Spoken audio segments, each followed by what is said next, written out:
तो आज के सेशंस में सबसे पहला टॉपिक हम लोग क्या लेने वाले हैं? टॉपिक है हमारा symbols of some commonly used components in circuit. ठीक है ना? कुछ ऐसे कंपोनेंट्स का सिंबल हम लोग अभी देखेंगे जो सर्किट में कॉमनली यूज किए जाते हैं। जैसे सबसे कॉमनली यूज किया जाता है इलेक्ट्रिक सेल। ठीक है, सर्किट के बारे में मालूम ही है कि circuit is a closed end continuous path on which electric current flow. ठीक है ना, फ्लोज। ठीक है, सो कंपोनेंट्स और यहाँ पे सिंबल है। तो इलेक्ट्रिक सेल का जो सिंबल है वो हमारा इस तरीके का होता है। दो पैरेलल लाइन होती है, एक लंबी और एक छोटी। ठीक है, वर्टिकल ड्रॉ करना है। तो लंबी वाली पैरेलल लाइन पॉजिटिव टर्मिनल को और छोटी वाली नेगेटिव टर्मिनल। अब कॉम्बिनेशन ऑफ सेल को हम लोग कहते हैं बैटरी। तो बैटरी को इस तरीके से रिप्रेजेंट किया जाता है, मगर बैटरी बनाने में ये हमेशा ध्यान रखना कि एक सेल का जो नेगेटिव टर्मिनल होगा दूसरे सेल के पॉजिटिव टर्मिनल से कनेक्टेड दिखाना। अगर इसमें से कोई भी रिवर्स करोगे, कभी कभी बोर्ड में एक बार ऐसे क्वेश्चन पूछा गया था कि यहाँ पे एक सेल ऐसे दिखाया और यहीं पे नेगेटिव टर्मिनल लगाया, फिर ऐसे किया और फिर इस तरीके का बनाया। ठीक है, तो कहा था कि इसको रेक्टिफाई करके बताओ कि इसमें क्या गलती है। तो यहाँ पे ये जो सेल कनेक्टेड है ना, ये सेल क्या है, गलत कनेक्टेड है। तो इसको सही करना पड़ा था। बच्चे, जिन बच्चों ने इस तरीके से फिर से उसको रिकंस्ट्रक्ट कर दिया उनका तो सही हो गया, और कुछ बच्चों को पता ही नहीं चला कि इसमें क्या करना है। जो ध्यान से नहीं देखेंगे उनको नहीं पता चलेगा। सो बेसिकली आप देख रहे हो यहाँ पे एक सेल है, ये दूसरा सेल है और ये तीसरा सेल है, और combination of cell is called battery. So basically यहाँ पे पहले सेल का जो नेगेटिव टर्मिनल है दूसरे सेल के पॉजिटिव टर्मिनल के साथ कनेक्टेड है, और इसी कॉम्बिनेशन में आपको सेल को रखना है। ठीक है, समझ में आया? दूसरा है प्लग की स्विच। यहाँ पे क्या ओपन है, स्विच को जब भी रिप्रेजेंट करते हैं तो ऐसे करके क्लोज करना है, इसमें डॉट लगा दो तो ये क्लोज है। ठीक है, दो वायर अगर कनेक्टेड है तो एक वायर को ऐसे करके यहाँ पे एक क्या करना है, नोड बना देना है, इससे ये दो वायर कनेक्टेड होंगे। बट एक वायर को दूसरे वायर के ऊपर से गया है, यहाँ पे तो कनेक्टेड लग रहा है बट दिखाना है ऊपर से गया है। तो कैसे बनाएंगे, ऐसे करेंगे और ऐसे कर देंगे, यानी कि ये वायर इसको टच नहीं कर रहा है, इसके ऊपर से जा रहा है। ठीक है, इसके बाद इलेक्ट्रिक बल्ब को इस तरीके से ऐसे करके रिप्रेजेंट करते हैं, रेसिस्टेंस को ऐसे। ठीक है, और वेरिएबल रेसिस्टेंस को इस तरीके से, यानी कि ये रेसिस्टेंस का हो गया ऐसे, और यहाँ पे एक एरो लगा दिया तो वेरिएबल रेसिस्टेंस। ये सिंबल वगैरह पूछा जाता है। ठीक है, एमीटर का एक सर्किल, दो टर्मिनल, यहाँ ए, यहाँ पॉजिटिव, यहाँ नेगेटिव। वोल्ट मीटर का इसी तरीके से, ये वोल्ट मीटर हुआ, इधर नेगेटिव इधर। ठीक है, तो इस तरीके से, हाँ कोई दिक्कत नहीं है, किधर इधर पॉजिटिव बना दो इधर नेगेटिव बना दो, कोई दिक्कत नहीं, किसी भी डायरेक्शन बना सकते। बट कनेक्ट करने के समय ध्यान रखना है कि बैटरी का पॉजिटिव टर्मिनल किधर है, उधर ही एमीटर या वोल्ट मीटर का पॉजिटिव टर्मिनल। ठीक है, समझ में आई बात? तो इस तरीके से आप इलेक्ट्रिक कंपोनेंट को सर्किट में सिंबल्स के हेल्प से दिखा सकते हैं। अब जो हमारा नेक्स्ट टॉपिक है ये ओम्स लॉ है। जरा ओम्स लॉ को डिटेल में हम लोग समझेंगे और फिर यहाँ पे आएंगे। तो डिटेल में समझने के लिए हम लोग एनसीईआरटी बुक का सहारा लेंगे और वहां से ओम्स लॉ को ठीक से समझेंगे। ठीक है, तो एनसीईआरटी बुक मैं ओपन करता हूँ और वहां से ओम्स लॉ हम लोग समझने का ट्राई करेंगे। ठीक है, फिर चले आएंगे हम लोग इसी स्लाइड के ऊपर में, बट उसके पहले हमें चैप्टर नंबर 9 है क्या, electricity, chapter number 11। Chapter number 11 हमारा इलेक्ट्रिसिटी है, और यहाँ पे हम लोग कहाँ तक पहुँच गए, तो हमारा डिस्कशंस यहाँ से होता हुआ ये हो गया इलेक्ट्रिक वोल्ट के बारे में बोला है, सर्किट डायग्राम बना लिया है अभी हम लोगों ने, और यहाँ पे हमारा ओम्स लॉ है। ओम्स लॉ को समझते हैं। Is there a relationship between potential difference across a conductor and current? तो पूछ रहा है, क्वेश्चन से स्टार्ट किया है, क्या करंट और पोटेंशियल डिफरेंस में कुछ रिलेशन है? तो जरा हम लोग let us explore with an activity. इस चीज को हम लोग जरा समझते हैं एक एक्टिविटी से। ठीक है ना, किस दो चीज में पूछ रहा है कि रिलेशन है या नहीं, उसको जरा हम लोग, मैं पहले लिख देता हूँ उसको कि दो कौन सी फिजिकल क्वांटिटी के बारे में ये बता रहा है। तो कह रहा है यहाँ पे क्या पोटेंशियल डिफरेंस और आपके करंट में, तो यहाँ पूछ रहा है कि क्या कोई रिलेशन है पोटेंशियल डिफरेंस और आपके करंट में। तो इस चीज को हम लोग समझ रहे हैं, एक एक्टिविटी के हेल्प से इसको हम लोग समझने का ट्राई करने वाले हैं यहाँ पे। ठीक है, अब एक्टिविटी में पढ़ रहा हूँ और सारे बच्चे यहाँ पे समझने का ट्राई करेंगे। So setup a circuit as shown in the figure 11.2 consisting of a nichrome wire XY। यहाँ पे एक नाइक्रोम वायर सर्किट में हमने कनेक्ट किया है जो कि XY के फॉर्म में यहाँ पे रिप्रेजेंटेड है, से 0.5 metre and an ammeter, a voltmeter and 4 cell of 1.5 volt each uh, connected in the circuit। ठीक है, नाइक्रोम इज, कहा कि नाइक्रोम क्या है, तो नाइक्रोम के बारे में यहाँ पे बता रहा है कि nichrome is an alloy of nickel, chromium, manganese and iron. ठीक है, तो यहाँ पे हमने क्या किया, एक सर्किट बनाया है और इस सर्किट में 4 सेल हमने लगाए हैं, साथ में एक नाइक्रोम की वायर XY हमने कनेक्ट की है और नाइक्रोम के वायर के अक्रॉस हमने एक वोल्ट मीटर और यहाँ पे एक एमीटर कनेक्ट कर रखा है। वोल्ट मीटर क्या रीड करेगा, तो इस नाइक्रोम वायर के अक्रॉस में जो पोटेंशियल डिफरेंस होगा उसको रीड करेगा और एमीटर इस नाइक्रोम के वायर से कितना करंट जा रहा है इसको रीड करेगा। ठीक है, समझ में आई बातें इतनी। अब क्या कह रहे हैं हम, क्या कह रहा है ये activity, first use only one cell as the source in the circuit. पहले हमें सिर्फ और सिर्फ एक सेल को कनेक्ट करना है इस सर्किट में, यानी कि एक सेल से ही करंट ऐसे करके होके क्रॉस करेगी। ठीक है, so note the reading in the ammeter I for the current and reading of the voltmeter V for the potential difference across the nichrome wire XY in the circuit. Tabulate them in the table. हमें क्या करना है कि एक cell को connect करना है और उससे एक सेल को कनेक्ट करने के बाद जो करंट जा रहा है उसको यहाँ पे क्या करना है, रीड कर लेना है मीटर के हेल्प से, और एक सेल का कितना पोटेंशियल डिफरेंस है ये हमारा इस वोल्टमीटर के हेल्प से पता चल जाएगा।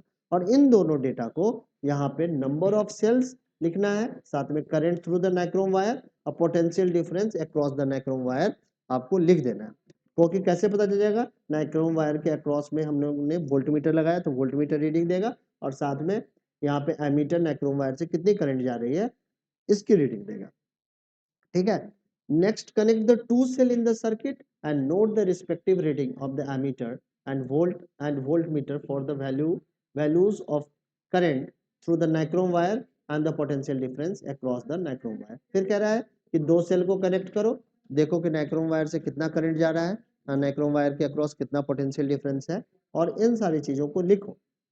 ठीक है, repeat the above steps using the 3 cells then 4 cells in the circuit. फिर 3 सेल को जोड़ के देखो, फिर 4 सेल को इसी तरीके से करंट और पोटेंशियल डिफरेंस को मेजर करके यहाँ पे लिख दो।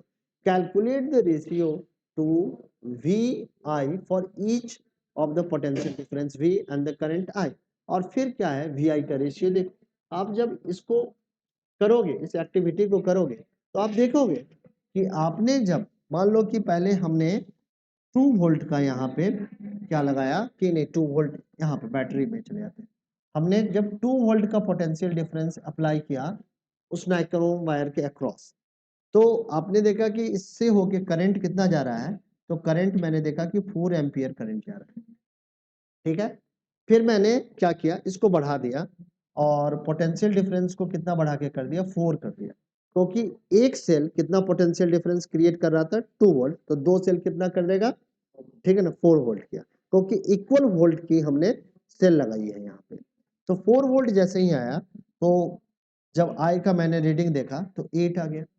ठीक है, फिर से यहाँ पे मैंने बढ़ाया 6 किया तो यहाँ पे 12 रीडिंग आया, और फिर यहाँ पे 8 किया तो यहाँ पे हमने देखा 16। अब हमने क्या किया कि यहाँ पे VI का रेशियो निकाला। किसका रेशियो निकाला, V अपॉन I का रेशियो निकाला। तो यहाँ पे V अपॉन I का रेशियो कितना आ जाएगा, 1/2। यहाँ पर बताओ 1/2, यहाँ पे देखो 1/2 और यहाँ पे देखो 1/2, तो VI रेशियो क्या आया, ये फिक्स आ गया। ठीक है, तो ये ऑब्जर्वेशन में आपको देखने को मिलेगा, जितना आप देखोगे पोटेंशियल डिफरेंस बढ़ाते चले जाओगे उतना करंट आपका फ्लो करता जाएगा। ठीक है। अब इसी का ग्राफ जरा हम लोग अगर ड्रॉ करें तो ग्राफ कैसे ड्रॉ होगा, ठीक है। यहाँ क्या क्या 1/2 को डिवाइड करेगा तो कितना आएगा बता। हाँ 1/2 है, 1:2 का रेशियो है, ठीक है। हाँ क्यों नहीं लिख सकते, यहाँ लिख सकते हो 1:2 भी लिख दो, कोई दिक्कत नहीं है, ठीक है, कोई दिक्कत, ठीक है। तो यहाँ पे अगर हम लोग ग्राफ प्लॉट करें, VI ग्राफ प्लॉट करें, तो यहाँ पे पोटेंशियल डिफरेंस को रखते हैं और यहाँ पे करंट को रखते हैं, ठीक है। तो यहाँ पे पोटेंशियल हमारा 2 है, फिर 4 है, फिर 6 है, फिर 8 है, और इसके कोरस्पॉन्डिंग हमारा कितना है, ये 4 है, 4 और फिर ये 8 है, फिर ये 12 है, और ये फिर क्या है 16 है, 4 का अंतर है। तो 2 पे हमारा कितना आ गया था, 4 आ गया था। तो पॉइंट क्या होगा, यहाँ प्लॉट होगा एक, फिर इसके बाद कहाँ पे प्लॉट होगा, तो इसके बाद 4 पे हमारा कितना है 8 है, तो 8 पे चलाया, 6 पे कितना है 12 है, और 8 पे कितना है तो 16 है। तो इस तरीके से जब ग्राफ देखोगे तो ये ग्राफ कैसे आएगा, ऐसा आएगा, हमेशा स्ट्रेट लाइन है, ठीक है, ठीक है, समझ में आया। तो इस तरीके का ग्राफ आपको दिखने का, plot the graph between V and I and observe the nature of graph, ठीक है। VI का ग्राफ ड्रॉ करो और नेचर ऑफ ग्राफ देखो। तो नेचर ऑफ ग्राफ क्या है, लीनियर है, कर्व नहीं है, हमारा स्ट्रेट लाइन ग्राफ मिला है, और ये स्ट्रेट लाइन ग्राफ इस तरीके का ग्राफ आपको देखने को मिलेगा, ठीक है। So in this activity you will find that approximately the same value for the VI is obtained in each case। हर एक केस में आपको VI का वैल्यू अप्रोक्सीमेटली क्या आएगा, सेम आएगा, क्योंकि हमने आइडियल वैल्यू ली है। बट आप जब रियल में ये एक्टिविटी करोगे तो वहां पे जो रेशियो है वो फिक्स ही आएगा, मगर पॉइंट का डिफरेंस आपको आ सकता है, ठीक है। Thus, the VI graph is a straight line that passes through the origin of the graph as shown in the figure 11.3. Thus, V upon I is a constant. तो आप कह सकते हैं कि V upon I क्या है, हमारा constant है, इसकी वैल्यू तो चेंज ही नहीं हो रही है, ये हमेशा क्या आ रहा है, कांस्टेंट ही तो आया था या नहीं आया था, ठीक है। In 1827, a German physicist George Simon Ohm found out the relationship between the current and I, ठीक है, between the current I flowing in the metallic wire and the potential difference across its terminal। so सबसे पहले ओम ने V और I में एक relation बताया, क्या रिलेशन बताया, the potential difference V across the end of the given metallic wire in an electric circuit is directly proportional to the current flowing through it provided its temperature remain constant। तो कह रहा है कि किसी भी wire में जो potential difference है it is directly proportional to the flowing current in the conductor provided that temperature remain constant and this is the Ohm's law. Ohm's क्या कहता है कि V is directly proportional to I, जितना ज्यादा current होगा उतना ही आपने ज्यादा पोटेंशियल लगाया होगा, करंट अगर रिड्यूस होगा तो पोटेंशियल भी क्या है, आपने कम ही लगाया होगा। सो the potential difference across the metallic wire is directly proportional to the flowing current through the wire, ठीक है ना, for the constant temperature, ठीक है। सो इस फैक्ट को सबसे पहले ओम्स ने देखा और इसको स्टेटमेंट में लिखा, ठीक है, ठीक है। So this is called Ohm's law. In the other word V is directly proportional to I, so V upon I क्या आ जाएगा, कांस्टेंट आ जाएगा, और इसी कांस्टेंट वैल्यू को हम लोग R कहते हैं। सो R इज इक्वल टू क्या आ जाएगा, V इज इक्वल टू क्या आ जाएगा, IR आ जाएगा।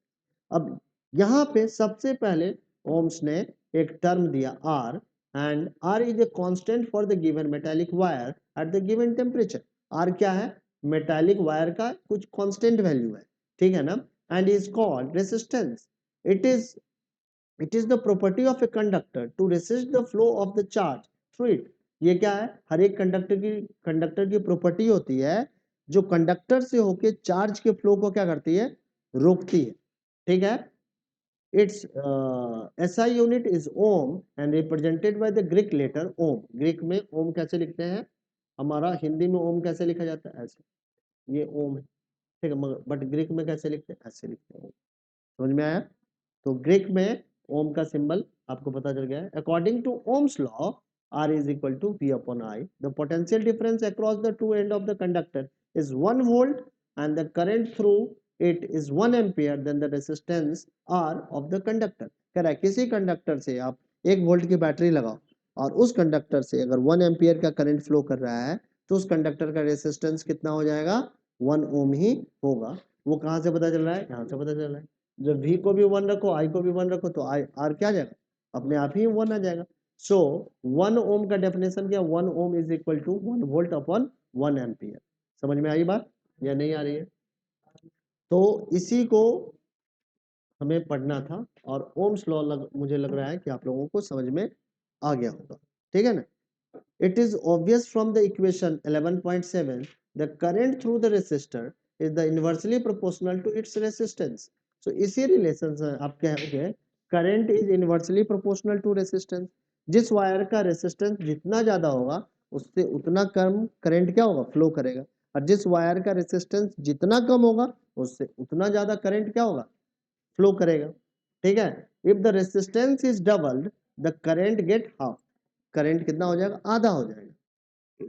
In many practical cases it is necessary to increase or decrease the current in the electric circuit। A component used to regulate the current without changing the voltage across the voltage source is called the variable resistance।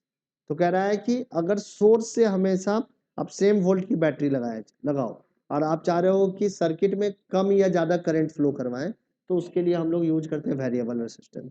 Variable resistance के through अगर resistance बढ़ा देंगे तो circuit में current क्या हो जाएगा, कम हो जाएगा।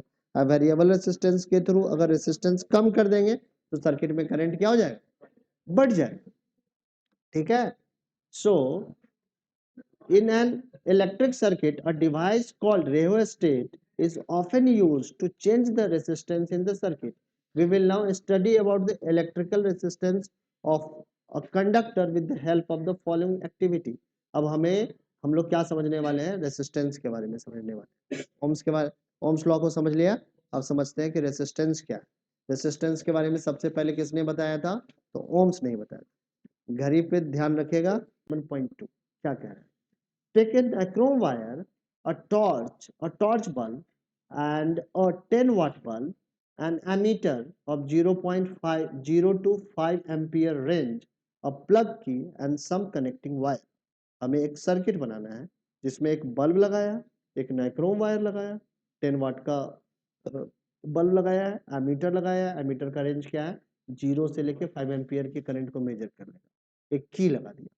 Set up the circuit by connecting 4 dry cell 1.5 volt. 1.5 volt की हमने 4 सेल लगाई है। बैटरी का पोटेंशियल कितना हो जाएगा बताओ, 3 हो जाएगा, ठीक है ना, नहीं 3 नहीं हो जाएगा, 6 हो जाएगा। 2 का हो जाएगा 3 और हाँ ठीक है 6 हो जाएगा। So each in series with the ammeter leaving a gap X Y in the circuit. तो इस तरीके का सर्किट बनाया और यहाँ पे गैप क्या कर दिया, छोड़ दिया, ठीक है।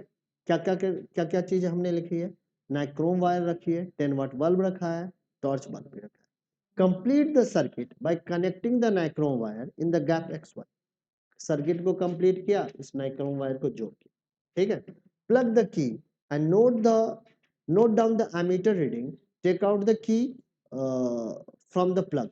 कहा कि इसमें इस नाइक्रोम वायर को कनेक्ट किया और स्विच को ऑन किया, एमीटर की रीडिंग नोट की, स्विच को ऑफ कर दिया, ठीक है। फिर क्या किया, take out the key, replace the nichrome wire with the torch bulb in the circuit and find the current through it by measuring the reading of the ammeter। अब नाइक्रोम वायर को निकाल के टॉर्च की bulb लगाई, फिर से ammeter का reading, switch को ऑन किया, एमीटर की रीडिंग नोट की और फिर से क्या, स्विच को ऑफ कर दिया, बल्ब हटा के अब क्या किया, 10 वाट बल्ब लगा दिया। Now repeat the above step with the 10 watt bulb in the gap xy, ठीक है। Are the ammeter reading different in the 4 components connected in the gap xy, and what do you observe? What do the above observation indicate? You may repeat the activity by keeping any material component in the gap. Observe the ammeter reading in each case and analyze the observation। So हर एक case में आपने देखा होगा क्योंकि material यहाँ पे change कर रहे हैं, इस कारण से एमीटर क्या हो रहा होगा, एमीटर की रीडिंग अलग अलग आ रही होगी, क्योंकि यहाँ से कितना करंट फ्लो करना स्टार्ट करेगा ये किस पे डिपेंड करता है, तो इसमें कनेक्टेड जो वायर है या बल्ब है उसके रेसिस्टेंस पे डिपेंड करता है। जितना ज्यादा रेसिस्टेंस होगा उतना करंट कम ड्रॉन हुआ होगा, और जितना कम रेसिस्टेंस होगा उतना ज्यादा करंट यहाँ से ड्रॉन हुआ होगा। ठीक है। So in this activity we observe that the current is different for the different components. Current बदल रहा है, बैटरी वही रखा है, ठीक है, वायर भी नहीं चेंज किया, स्विच भी नहीं चेंज किया, कुछ नहीं चेंज किया, सिर्फ एक्स वाई गैप के बीच में हमने कंपोनेंट्स बदल दिए। एक बार सर्किट में वायर लगाया, एक बार सर्किट में टॉर्च का बल्ब लगाया, एक बार हमने 10 वाट का बल्ब लगाया, और ये देखा सेम बैटरी लगाने पर भी करंट क्या है, अलग अलग निकल रहा है उससे। तो ऐसा क्यों हुआ? The certain components offer an easy path the flow of electric current while the other resist the flow. किसी ने ज्यादा रेसिस्टेंस ऑफर किया होगा, किसी ने कम रेसिस्टेंस ऑफर किया होगा। जब ज्यादा रेसिस्टेंस ऑफर हुआ होगा तो कम करंट निकला होगा, ठीक है ना, और जब रेसिस्टेंस कम होगा तो करंट ज्यादा ड्रॉन हुआ होगा, बैटरी से निकला होगा। समझ में आई ये बात? ठीक है। So we know that the motion of electron in an electric circuit constitutes an electric current. The electron, however, are not completely free to move within a conductor. They are restrained by the attraction of the atom among which they move. Thus, the motion of electron through a conductor is retarded by its resistance. So, हर एक conductor का जो resistance है वो electron के एक्सेलरेशंस को क्या करता है, कम करता है। इलेक्ट्रॉन जिस डायरेक्शन में मूव कर रहा है उसको मूव करने से क्या करता है, रोकता है, रेसिस्टेंस। ठीक है। अ component of the given size offer a low resistance is the good conductor. अगर कोई कंपोनेंट है जिसका रेसिस्टेंस कम है, रेसिस्टेंस ऐसा नहीं होगा कि कोई भी इलेक्ट्रिकल कंपोनेंट ले लो, उसका रेसिस्टेंस कभी भी जीरो नहीं होता है। उसका रेसिस्टेंस या तो ज्यादा हो या कम हो, बट रेसिस्टेंस कभी भी जीरो नहीं होता। समझ में आ रहा है बात? तो या तो किसी कंपोनेंट का रेसिस्टेंस कम है तो वो अच्छा कंडक्टर है, ठीक है, और अगर किसी कंपोनेंट का रेसिस्टेंस क्या है, ज्यादा है, then that component is the poor conductor of electricity. ठीक है ना। इंसुलेटर एक अलग है। पुअर कंडक्टर का मतलब है कम करंट फ्लो करेगा, गुड कंडक्टर का मतलब है ज्यादा करंट फ्लो करेगा, रेसिस्टेंस क्या होगा, कम होगा। पुअर कंडक्टर का मतलब रेसिस्टेंस ज्यादा होगा, करंट उससे कम फ्लो करेगा। और एक होता है इंसुलेटर, इतना ज्यादा रेसिस्टेंस है कि करंट फ्लो ही नहीं कर सकता है। जैसे पेपर क्या है, इंसुलेटर है। रबर के ग्लव्स क्या है, इंसुलेटर है। ठीक है ना। आपके प्लास्टिक क्या है, इंसुलेटर है, उससे करंट फ्लो ही नहीं कर सकता है। बट कभी कभी हम लोग लिखते हैं कि some materials are good conductor of electricity and some are poor conductor. Poor conductor का मतलब है रेसिस्टेंस हाई है, ठीक है ना, इसीलिए करंट थोड़ा फ्लो करेगा, सिग्निफिकेंट करंट फ्लो नहीं करेगा। ठीक है। So a component of the given size that offer a low resistance is the good conductor. A component having some appreciable resistance is called the resistor.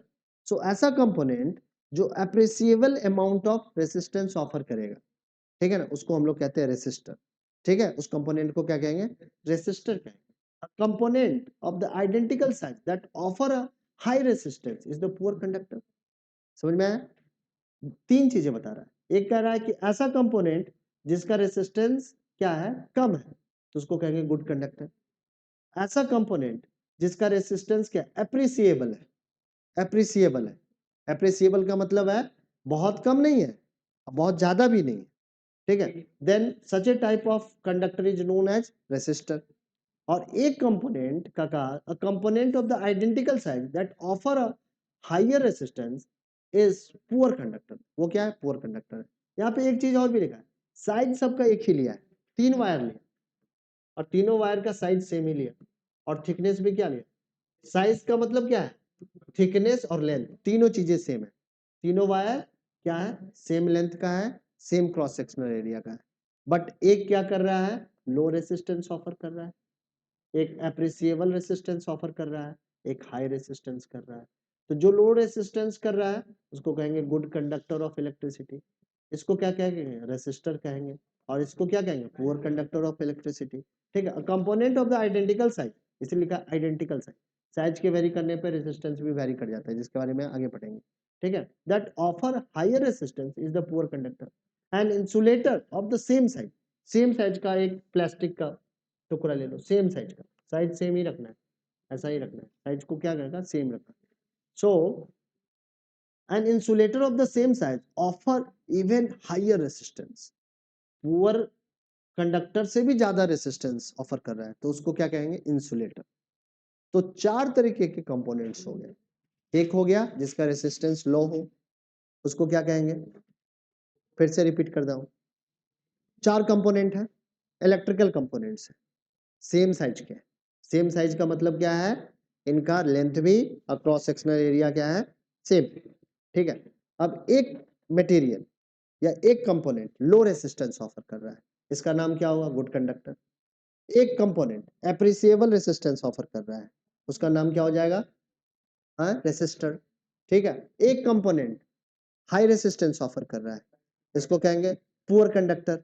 और एक component इतना ज्यादा high resistance offer कर रहा है कि करंट फ्लो नहीं कर सकता, उसको क्या कहेंगे, इंसुलेटर। तो हमारे सराउंडिंग में अगर इलेक्ट्रिकल कंपोनेंट को अगर हम लोग कैटेगराइज करना चाहें तो चार कंपोनेंट में कैटेगराइज कर सकते हैं। एक हो गया हमारा गुड कंडक्टर, दूसरा हो गया हमारा रेसिस्टर, तीसरा हो गया हमारा पुअर कंडक्टर, और चौथा हो गया इंसुलेटर। ठीक है, सबके अलग अलग एग्जाम्पल्स। ठीक है, समझ में आई बात। चलो तो आज का सेशन यहीं पे स्टॉप करते हैं, फिर से अगले सेशन में मिलेंगे और सारे इंफॉर्मेशन को सीखेंगे।